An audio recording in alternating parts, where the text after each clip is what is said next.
তো দেখো আজকে চলে এসেছি বড় মার কাছে। আমাদের পার্টির থেকে নিয়ে এসছে বড় মার দর্শন, মানে হালিশহর আর নিগমানন্দের আশ্রমে যাওয়া হবে। তো বড় মার দেখছো কপালে টিপ দেওয়া আছে, সেটা পরে নিলাম। পরে নিয়ে পুজোটা আগে আগে দর্শন করায় ওরা। তোমরা যারা নৈহাটিতে থাকো, যারা বড় মার পুজো দিয়েছো, তারা নিশ্চয়ই জানো। তা আগে বড় মার দর্শন করে তারপরে আমরা পুজো দিয়েছি।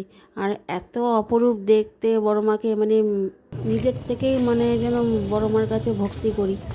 আর এইখানে চলে আসলাম তারপরে বাসে করে নিগমানন্দ আশ্রম। দেখো এত সুন্দর ফুলগুলো লাগিয়েছে, আর কি সুন্দর, মানে এরকম বাড়িতে লাগালো এত সুন্দর হয় না, তবে এরা গাছের পেছনে খুব পরিচর্যা করে। আর এই যে আশ্রমটা দেখো এত পরিষ্কার, মানে কত বড় জায়গা নিয়ে তৈরি নিগমানন্দ আশ্রম। ওখানে ভোগ খেলাম আমরা, ভোগ খেয়ে তারপরে তার আগে গঙ্গার পাড়ে গেছিলাম, হালিশহরের গঙ্গায়। ওখানে সেটা ভিডিও শ্যুট করা হয়নি, যতটুকু পেরেছি ততটুকু ভিডিও শ্যুট করে তোমাদের সঙ্গে শেয়ার করছি। মানে আমি তো অনেক দিন ধরে ব্লগ দিচ্ছি না, তো ব্লগ দিলাম কেন, এইগুলো জীবনের স্মৃতি হয়ে থাকবে। আমি যে গেছি হালিশহরে, বড় মা দর্শন করেছি, এই মন্দিরে এসেছি, রামপ্রসাদের ভিটেতে গেছি, এটা একটা আমার স্মৃতি হয়ে থাকবে ইউটিউবে।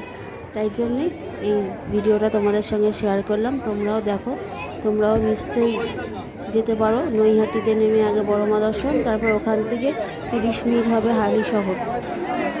তুমি বাসে করেও যেতে পারো ওখান থেকে, বা অটো বা টোটো যা আছে সেটা করেও তুমি যেতে পারো হালিশহরে। প্রথমে পড়বে তোমাদের রামপ্রসাদের ভিটে, মানে যেখানে রামপ্রসাদ ঠাকুর থাকতো, মা আছে সেখানে, সেখানেও ভোগ খাওয়ানো হয়। মানে খুব সুন্দর, এত সুন্দর পরিবেশ, তোমার নিজে থেকেই মানে মনটা একদম শান্ত হয়ে যাবে।